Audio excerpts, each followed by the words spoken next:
Hello, it's Lee Hayward here from LeeHayward.com, and in this quick video clip I want to show you a cool exercise that'll not only help develop your overall hand and forearm strength, but it'll also help prevent injuries and muscle imbalances. If you've been following my videos and stuff like that on YouTube, you know that I'm a big fan of hand gripper training. Just using heavy grippers and using that to help build up your forearm strength and your grip strength. And I've posted some videos about that.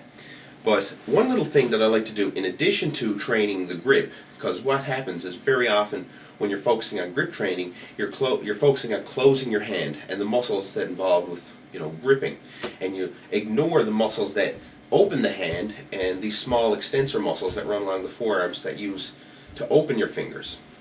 And one thing that anytime you create an imbalance where you're not really focusing on both the agonist and antagonist muscle groups, where you're working both sides, you create an imbalance, and this is just an invitation for an injury to come. So one thing that I like to do is make sure to focus on working those smaller muscles that open the fingers. And what I have here is just a small rubber band. It's probably about a ½ inch thick. You don't want to get too small of a rubber band now, make it easy.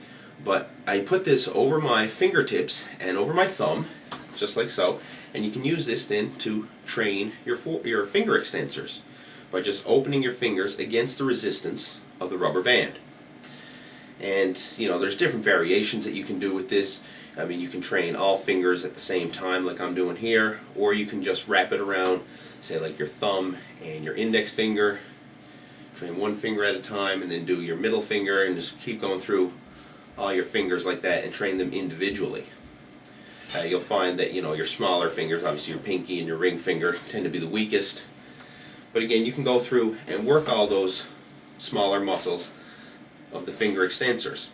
And this will not only help to improve your overall grip strength, but it'll help to prevent injuries as well. Very often you'll probably hear people saying they get tennis elbow or golfer's elbow, which is basically just tendonitis around the elbow joint and in the forearms. So by doing exercises like this, training your grip with like heavy grippers to focus on the crushing grip, and then to do smaller exercises like this rubber band extension to focus on opening your hands and the finger extensors, you can help to balance this out and help prevent injuries like this, tendonitis and little nagging things that can occur with your training. So give that a try, and it's nothing too fancy. Just get yourself a rubber band, and again, you can throw this in after your workouts, or you can even just have one on your desk or in your car or whatever, and do it throughout the day as well. It's not something that you really need to plan out in your training. So anyway, like I say, give it a try and let me know how it works for you. For more workout programs and training tips, be sure to check out my website at www.leehayward.com. And while you're there, sign up for my free 10-part bodybuilding tips email course. In this free e-course, you'll get some killer tips and tricks that'll help you build lean muscle, burn off stubborn body fat, and get a ripped athletic physique.